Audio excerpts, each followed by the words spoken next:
Muy buenas noches, señoras y señores. Verán, desde el punto de vista teológico, el mal aparece siempre dividido, al contrario que el bien, que siempre encuentra aquello que une frente a lo que separa. Pero como la teología no es el fuerte de nuestros gobernantes y gobernantas, imagínese usted a la señora de Iglesias, la historia que nos están contando se les está quedando en una especie de tebeo. Durante nuestra guerra civil, los republicanos, los frente populistas, los revolucionarios representaron, según pretenden, el bien. Lo curioso es que estaban muy divididos entre ellos y que no solo asesinaban a los enemigos, lo que hicieron por docenas de miles, sino que se mataban también entre ellos. Una característica teológica del mal.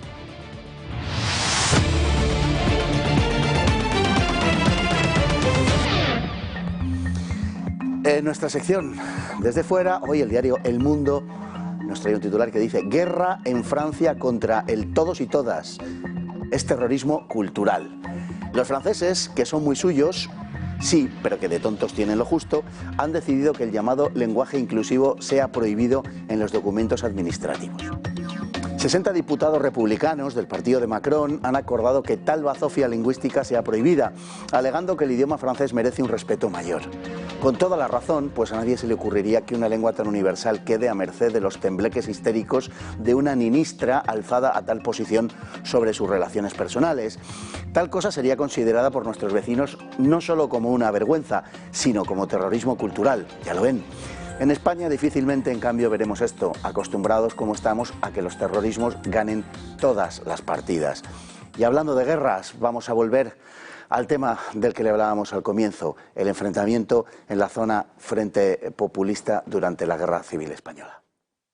La Guerra Civil Española no solo fue una guerra de azules contra rojos, sino que dentro de la propia izquierda hubo numerosos episodios de guerra interna. Uno de los más siniestros fue el de mayo de 1937 en Barcelona, donde el Partido Comunista, de obediencia soviética stalinista, aniquiló a los comunistas disidentes del POUM, Partido Obrero de Unificación Marxista, y a buena parte de los anarquistas catalanes.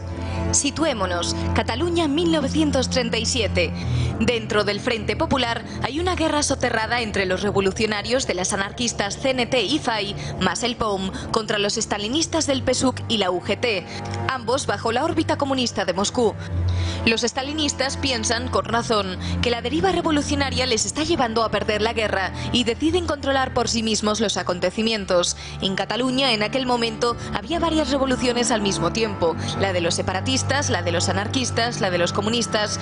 Los estalinistas lograron la disolución del caótico comité de milicias y se apoderaron de los órganos del orden público. El siguiente paso era, inevitablemente, purgar a los disidentes, los anarquistas y los del POUM, acusados de trotskistas. Iba a ser un episodio más de la guerra internacional entre Stalin y Trotsky.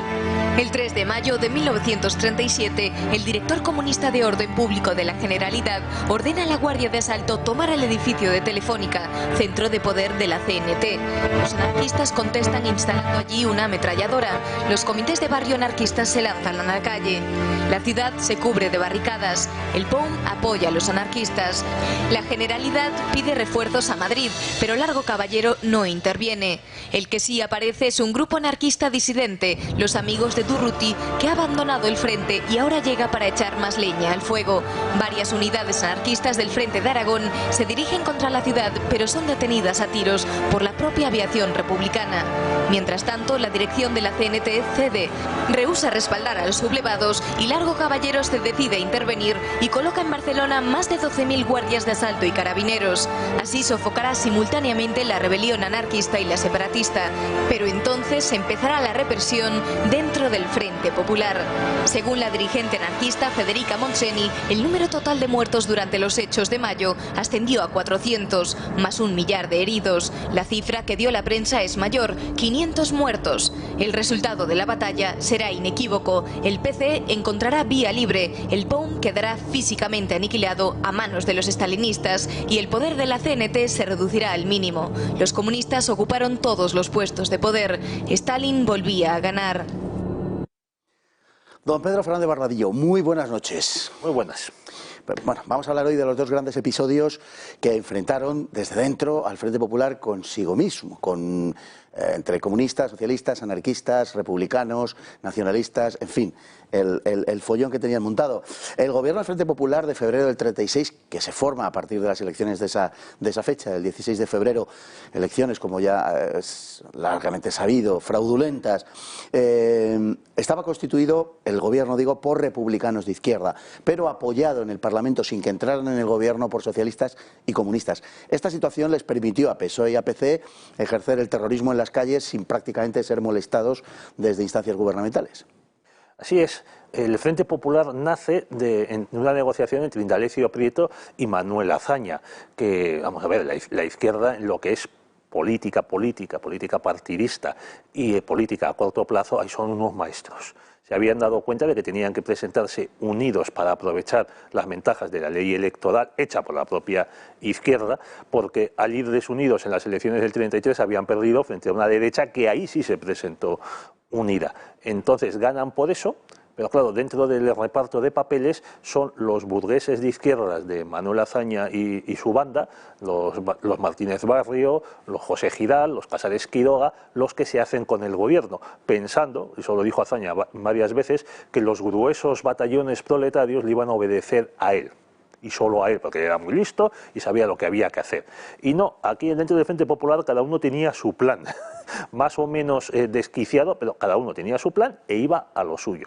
Por eso lo que se llama la primavera sangrienta, la primavera trágica del 36, ve un estallido de violencia con esos socialistas tiroteando a comunistas, comunistas y socialistas tiroteando a la CNT, socialistas matándose entre ellos y de vez en cuando se unían todos pues, para matar falangistas, apalear burgueses, aunque también de eso se encargaba la policía que dependía de la Dirección General de Seguridad, claro, del gobierno del Frente Popular, del gobierno de Azaña. Bueno, cuando estalla la guerra civil, se produce una situación clásica en los periodos revolucionarios, y es que hay un doble poder. De un lado el poder republicano del Estado, vamos a decir, y de otro lado el poder de las milicias, de las organizaciones revolucionarias de izquierda, de extrema izquierda. Es la división entre poder oficial y poder real.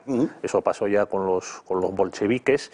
Claro, lo que le queda a los burgueses asustados, totalmente amedrentados, Azaña lo reconoce varias veces en sus memorias, pues claro, son los despachos y el reconocimiento diplomático, pero nada más. O sea, el propio gobierno del Frente Popular abre los arsenales del ejército para armar al pueblo, o sea, a los sindicatos. Y es entonces cuando empieza el baño de sangre en todas las ciudades dominadas por ellos, sobre todo en Madrid. Bueno, esto, claro, va a su vez increciendo. Incluso hay un decreto que disuelve las unidades militares que se habían... todas las unidades militares, por lo que solo quedan milicianos que por supuesto no obedecían ni a Azaña ni a José Giral, a nadie que llevase corbata, para entendernos, sino que obedecían a los suyos. Entonces, estos milicianos, pues claro, son batidos en el frente por las tropas bandadas pues, por Mola, por Franco, por Queipo de Llano, por Varela, pero son muy efectivos para matar a la gente de retaguardia, para violar monjas, saquear casas, robar bancos, apoderarse de palacios y abrir las checas famosas. El gobierno Largo Caballero, de comienzos de septiembre del 36, trata de unificar a todas las fuerzas de izquierda en el llamado Gobierno de la Victoria. Bueno, no lo consiguió realmente más que sobre el papel, pero consiguió un hecho notabilísimo, y es que hubiera ministros anarquistas, que ya es como, en fin, lo más de lo más. Sí. Bueno, es como la monarquía comunista que hay en Corea del Norte. Por ejemplo. Y además, este ministro, Peiró, que era el ministro de Justicia, también tiene entre sus glorias firmar el decreto que constituye el primer campo de concentración de prisioneros durante la Guerra Civil Española, en diciembre del 36. Los que sí sabían lo que querían eran los comunistas. Ya habían empezado a infiltrarse en el PSOE a través de las Juventudes Socialistas Unificadas, que nacen en abril-mayo del 36, y en las que aparece como su jefe, mire usted, un socialista muy conocido, Santiago Carrillo. Y estas las juventudes, todo el mundo lo reconoce, hasta Paul Preston dice, bueno, contribuyeron a derivar a la juventud de izquierdas hacia la obediencia comunista. Los comunistas tenían claro lo que iban jugando, a lo que jugaban. a su vez, por ejemplo, Largo Caballero y los socialistas empiezan a asimilar conductas propias de los comunistas. Largo Caballero, que no solo era presidente del gobierno, sino ministro de la guerra, instituye el comisariado político en el Ejército Popular de la República, que así se llama, y también establece elementos como suprimir las insignias habituales y suprimir el saludo con la mano abierta, sino se hacía con el puño cerrado. Son pequeños pasos que no son solo simbólicos, implica que hay se está empapando la zona republicana del comunismo, de doctrinas. O sea, lo que quieren todos es parecerse a la Unión Soviética, todos los, digamos, PSOE, PC, es parecerse a la Unión Soviética. Lo habían dicho en los años anteriores, Largo Caballero, Indalecio Prieto: tenemos que hacer la revolución como en la Unión Soviética, tenemos que ir a la dictadura del proletariado. Estas declaraciones son constantes ya desde el año 33, desde antes de las elecciones, que pierde la izquierda. Así es, bueno, el Partido Comunista, claro, primero era un partido enormemente disciplinado, con una gran claridad de objetivos. Pequeño, pero muy disciplinado. Eso es, y sobre todo, claro, apoyado por la Unión Soviética, y era a través del Partido Comunista que la Unión Soviética apoyaba al bando del Frente Popular. Lógicamente, así alcanzó su hegemonía. Es que por mucho que la historiografía de izquierdas se empeñe en negarlo, claro, en Madrid, aunque fuese verano, pues había diplomáticos, había periodistas, corresponsales extranjeros, había empresarios, había tal. Entonces, claro, empiezan a ver cómo la chusma de izquierdas saca a gente de sus casas y las mata en la calle. Cómo se queman conventos, cómo se queman bibliotecas, cómo son asesinados, cómo empieza a desaparecer gente. Gregorio Marañón estaba de vacaciones en Portugal, viene a Madrid a tratar a un paciente, le sorprende aquí el alzamiento. Al principio es contrario al golpe de Estado, y sin embargo, cuando él se da cuenta de que empieza a desaparecer gente y empiezan a morir amigos suyos, asesinados en la calle, amigos republicanos, claro, se da cuenta de que a lo mejor también puede ser también de estas víctimas, y cambia, y trata de escapar, y lo consigue, trata de escapar a Francia. Los comunistas, como usted decía, pues son un partido muy disciplinado, que también, claro, como quería decir, claro, de esta situación, esto llega, se ve en los periódicos de la época, en los periódicos pues, franceses, portugueses, británicos, alemanes, norteamericanos, y el gobierno del Frente Popular, claro, empieza a perder apoyos. El único apoyo firme que tiene es el de la Unión Soviética, que tiene este pequeño partido comunista muy disciplinado, muy obediente, pero muy entrenado en la conquista del poder. Y claro, de ahí que se explica por qué se acaba Negrín, que el ministro de Hacienda de Largo Caballero, acaba entregando las reservas de oro y plata del Banco de España, que no eran públicas sino privadas, a la Unión Soviética, porque era la única manera de conseguir que llegasen suministros y también técnicos de propaganda, técnicos militares, técnicos de torturas de la NKVD, que por supuesto no obedecen al PSOE, no trabajan para el PSOE, ni por supuesto para la CDT, sino que trabajan para el PC. Y se sintieron lo suficientemente fuertes en la primavera del 37 como para proponerse por objetivo, que finalmente consiguieron, desplazar a Largo Caballero, poner en su lugar a un hombre como Negrín, que siguió la línea soviética, un hombre, digamos, implacablemente realista, y en mayo del 37 se desencadenan los hechos en Barcelona, que terminarán de facto con el poder de la CNT en España, que no fue Franco, que no fue CNT, que fue el Partido Comunista, en ese lapso de tiempo entre mayo del 37 y cuando se desmantelaron las colectividades de Aragón en el verano de ese mismo año. Es que los dos partidos de masas en la izquierda eran el PSOE y la CNT. Si queremos añadir la UGT, que es vinculada al PSOE, pero por un lado el PC y por otro lado los burgueses de Azaña, pues no atraían masas. Sin embargo, pues, Juan Negrín, que tampoco era un líder socialista a la sazón, porque era catedrático de medicina, había viajado mucho al extranjero, o sea, era un burgués. Claro, era del ala derecha del PSOE. Sí, lo que se entendía entonces por ala derecha. Entonces, este señor, claro, quiere ganar la guerra y se da cuenta de que el único que puede ayudarle a eso es la Unión Soviética, pero entregando el poder al PC. Y si eso exige aplastar a la CNT, pues se hace. Porque, claro, el PC en esos momentos es el partido del orden, el partido que está dispuesto a sacrificarlo todo para forjar, como hicieron los nacionales, un mando único político y militar. Qué contraste lo que pasa en los hechos de mayo de Barcelona con lo que pasó unos pocos días antes en Salamanca, donde Franco decreta la unificación de todos los partidos en lo que luego se llamó el movimiento, era la Falange Española Tradicionalista y de las JONS. Hay protestas, hay algunos incidentes, pero no pasa de ahí. O sea, no hay matanzas en las calles. O sea, la derecha no se mataba entre ella. O sea, qué malos son los de izquierdas que se matan entre ellos. Porque si hacen esto, ¿qué no nos harán a los que no somos como ellos? O sea, Indalecio Prieto iba con Juan Negrín en el coche, que es tiroteado en Écija el 31 de mayo del 36 por pistoleros caballeristas, que iban a matarlos.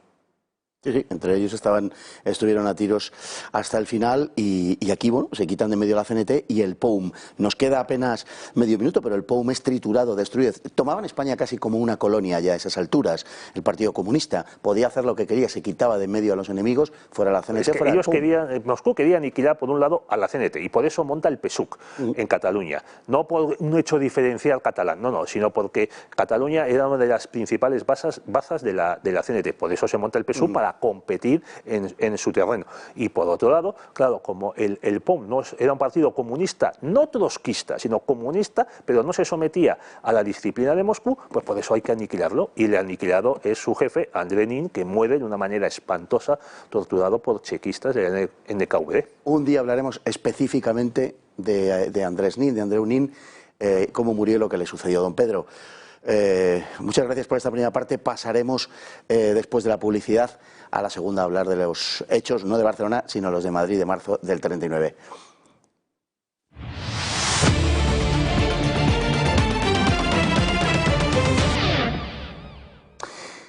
En nuestro espacio de la hemeroteca traemos de la mano de ABC un titular que dice que Sanidad propone a las comunidades el cierre perimetral en Semana Santa, plantea unos festivos sin vuelta a casa de universitarios y toque de queda a las 10 de la noche. Esto empieza a asustar. El Gobierno quiere imponer unas medidas de cierre perimetral a las comunidades autónomas para la Semana Santa que incluyen el impedir a los universitarios que estudian fuera de sus localidades regresar a sus casas. Aprovechando las carencias críticas de una población aterrorizada, hace tiempo que el poder se está excediendo claramente en sus decisiones, aunque a nadie parezca importarle demasiado. Claro que ¿quién va a protestar para defender el derecho de los jóvenes? Al parecer culpables de todos los males pandémicos. Que no, que ni Sánchez ni Iglesias tienen culpa alguna porque esto no se vio venir, ni podía saberse y además que hicieron lo que mandaba la OMS. Los verdaderos culpables son los jóvenes que no piensan más que en la fiesta. Y encima ahora quieren ver a sus padres por vacaciones. Pues nada, que se fastidian así. De paso nos cargamos la Semana Santa, que llevan 2 años. Como no les paremos los pies y pronto lo de China va a ser un juego de niños.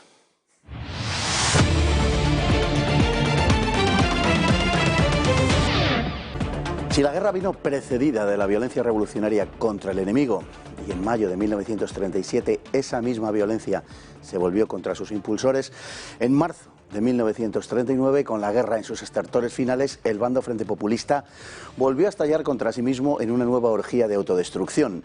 Terminó la guerra como la había empezado, dividido y matándose entre sí.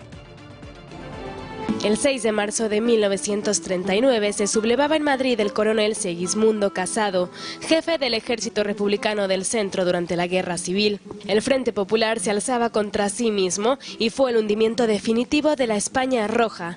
Casado era un militar liberal y masón en el 1936. Había abrazado la causa del Frente Popular. Pronto demostró ser uno de los pocos mandos militares realmente eficaces con los que contaba el bando republicano. Organizó las brigadas Brigadas Mixtas del Ejército Popular de la República, participó en las batallas de Madrid, del Jarama, de Brunete y de Aragón, y mandó sucesivamente los ejércitos de Andalucía y del centro. En marzo de 1939, Casado, como otros muchos, constató que la prolongación de la guerra solo beneficiaba a la Unión Soviética en su intento de consolidar un régimen comunista en España.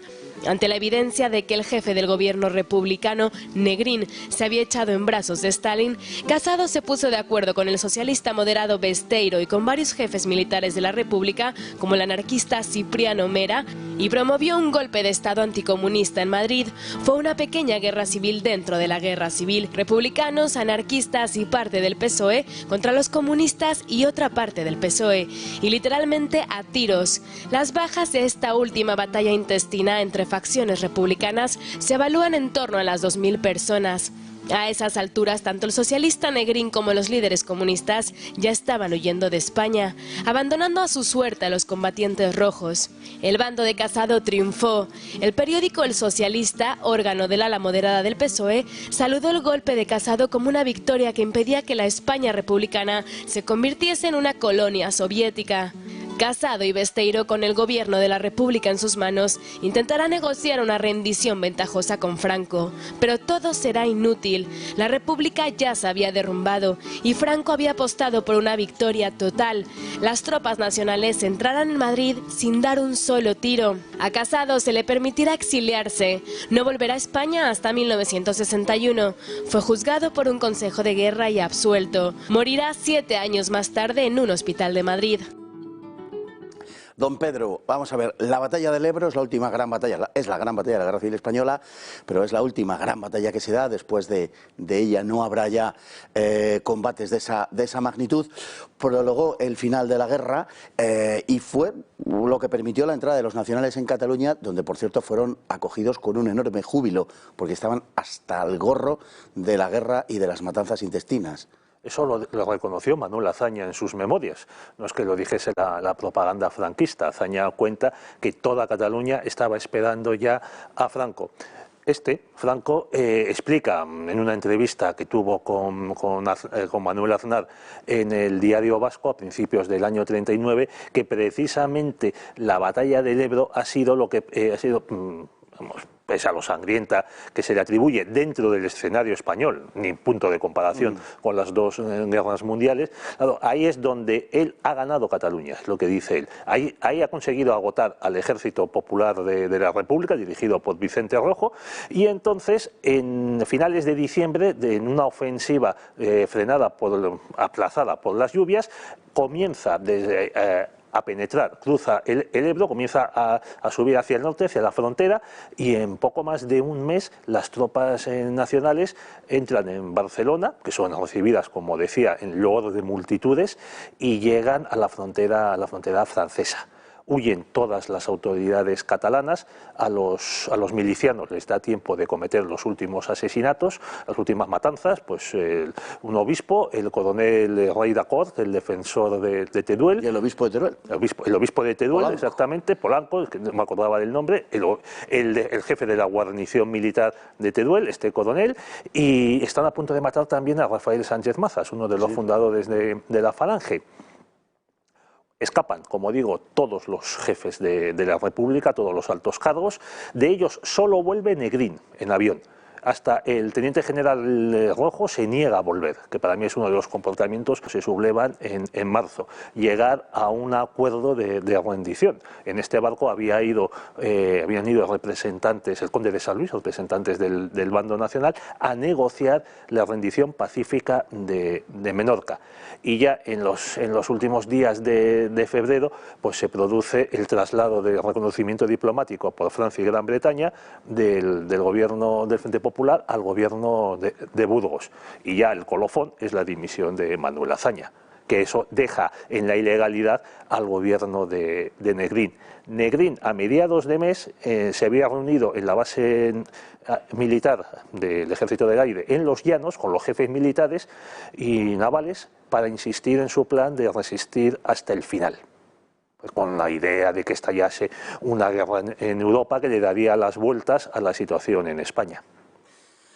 De esos últimos días, precisamente, y de lo que pasó en Cataluña de estos últimos días, iba la novela de Javier Cercas, que tuvo mucho eco en su momento, Soldados de Salamina, que retrata aquellos fusilamientos en los cuales estaba incluido Rafael Sánchez Mazas y de los que se libra literalmente por los pelos. Sí, es que los alinearon a varios de estos prisioneros y los ametrallaron.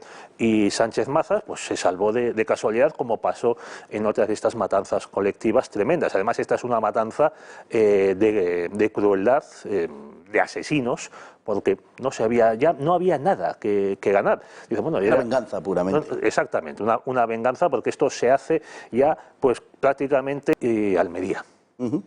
Y con la base naval de Cartagena, importantísima porque se mantenía gran parte de la flota. Entonces, claro, en Madrid, por ejemplo, es que desde hacía meses, desde el verano del 38, claro, empezaba a haber problemas de abastecimiento. Se desmayaban incluso niños en las colas para el racionamiento, la gente estaba harta, a las lentejas les llamaban las píldoras para la victoria del doctor Negrín.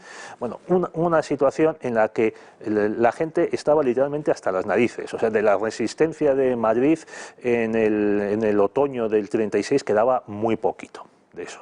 En esta situación, claro, Negrín y los comunistas siguen empeñados en resistir a machamartillo.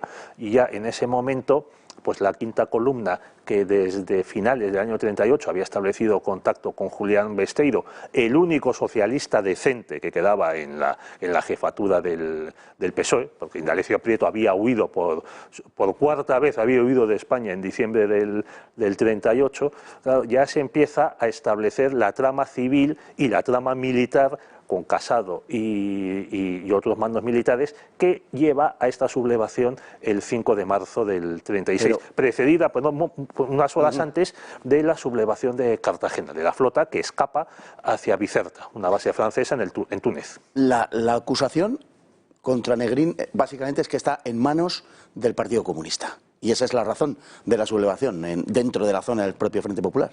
Claro, y era verdad.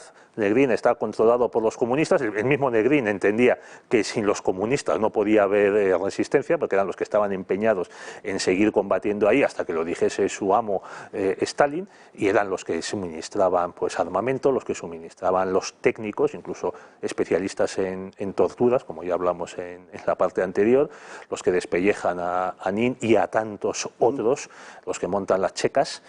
Y Negrín quería enlazar la guerra civil española con lo que él esperaba que fuese una guerra europea. Sin embargo, uno se pregunta, claro, qué habría hecho Negrín de haber conseguido esa prolongación después de que Hitler y Stalin firmasen el pacto de no agresión a finales de agosto del 39, que es un pacto que deja literalmente pasmados a los comunistas de todo el mundo, que su gran protector pacte con el que era la bestia de los obreros del mundo entero, el aliado de Franco y de Mussolini.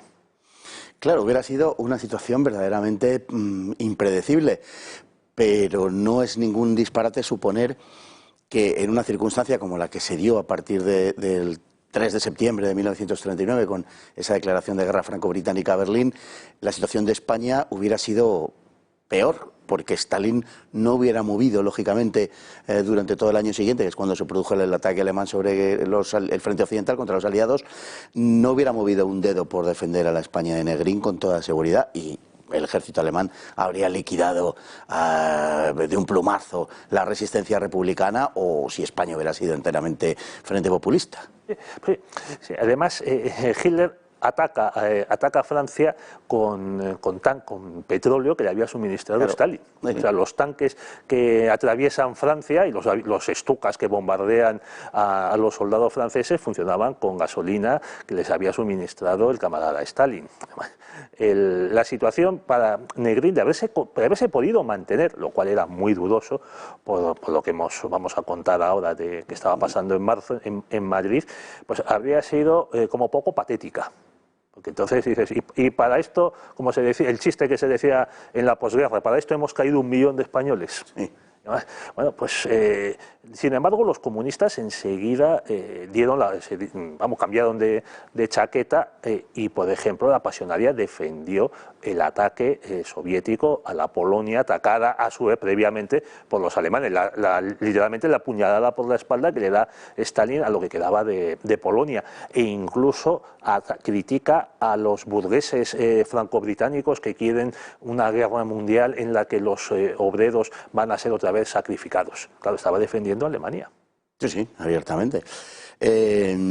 Porque no era solo, como a veces se pretende, un tratado de no agresión. Esa era la primera parte. Había un protocolo de reparto de esferas de influencia entre Alemania y la Unión Soviética en el este de Europa. Era un aliado objetivo en todos los aspectos, económico y político. Un protocolo secreto, que los comunistas lo han estado negando hasta que Gorbachev, a final de los años 80, abrió los archivos y ese protocolo apareció. Sí. Se conoció porque también lo encontraron los aliados en Berlín, pero decían los soviéticos de entonces, Stalin-Molotov, que consiguió sobrevivir a todos hasta que murió de muerte natural en Moscú, que no, que eso era un montaje y que no era verdad. Hitler y Stalin se reparten Europa Oriental.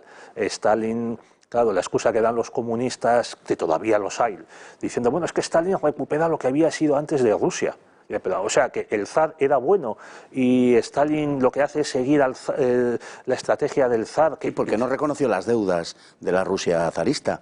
Por tanto, no podía sentirse heredero, digamos, ¿no? En ese sentido. Pero además, Stalin, después de la guerra soviético-polaca de 1920-21, por el Tratado de Riga, me parece que es, reconoce esas fronteras polacas.